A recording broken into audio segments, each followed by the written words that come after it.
Hello everyone. So this video is super important for all those who are moving from class 9th to 10th. Here I have listed all the points which you have to keep in mind whole year. All mistakes which I have analyzed in the year. So I hope this will be helpful for you. So grab some snacks and keep watching till the end. First and the foremost thing is being consistent, which means आपको अपनी पढ़ाई के towards regular होना पड़ेगा। ये बात बिल्कुल सही नहीं होती कि हम किसी चीज़ को लास्ट के लिए छोड़ दें कि हम बाद में कर लेंगे और वो धीरे धीरे पाइल अप होकर बहुत बड़ा ह्यूज टास्क हो जाता है जिसे कंप्लीट करना बहुत मुश्किल लगता है, उससे स्ट्रेस पड़ता है और वो चीज़ मतलब इतने अच्छे से पूरी भी नहीं हो पाती।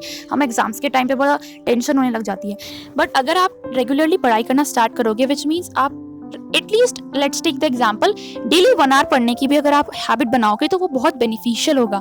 आपको ये हैबिट हमेशा कंटिन्यू रखनी है till the first day of 10th class, till the last day of 10th class.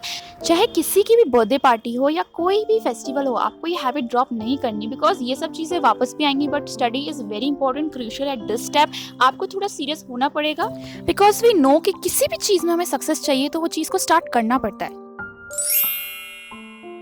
This thing is also super important, but many of you would not have realized that giving away or throwing away class 9 books is not good, as you'll require them in class 10th also. See, I can give you examples about this. हमने class 9th में triangles chapter में जो theorems पढ़ी, circles chapter में जो theorem पढ़ी, mid term theorem, ये सारी जो थ्योरम्स है ना, ये अगर हम क्लास 10th के क्वेश्चन सॉल्व करने में यूज़ करेंगे, वैसे भी यूज़ आती भी है, तो ये बहुत ज़्यादा हेल्पफुल होंगे। क्वेश्चन ईजिली सॉल्व हो जाएंगे, हमें बार बार सोचना नहीं पड़ेगा कि इसमें क्या थ्योरम लगेंगे अगर हमने पुरानी बुक देख ली होगी या उसमें से रिवाइज कर रखा होगा।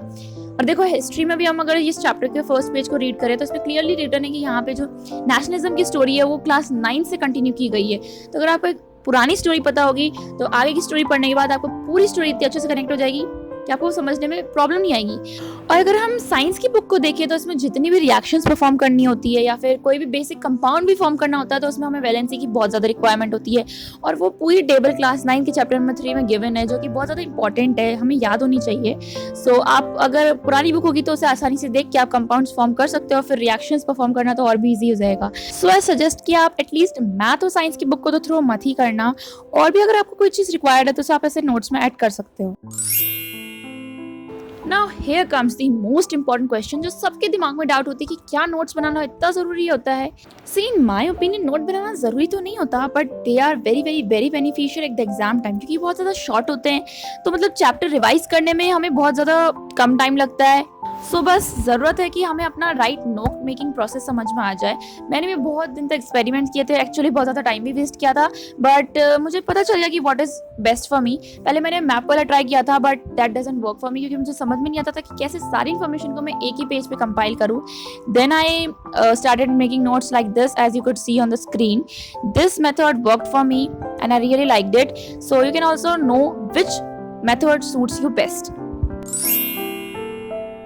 Now comes the very famous question कि टाइम टेबल कैसे बनाना है। ये सबके माइंड में होता है। कम ऑन यार, अब आप 10th क्लास में आ गए हो तो ये सोचना तो बंद कर दो कि टाइम टेबल कैसे बनाना है। मैं इतने से इतने पढ़ूंगा, फिर इतने से स्कूल जाऊंगा, then I eat, then I rest, then I study.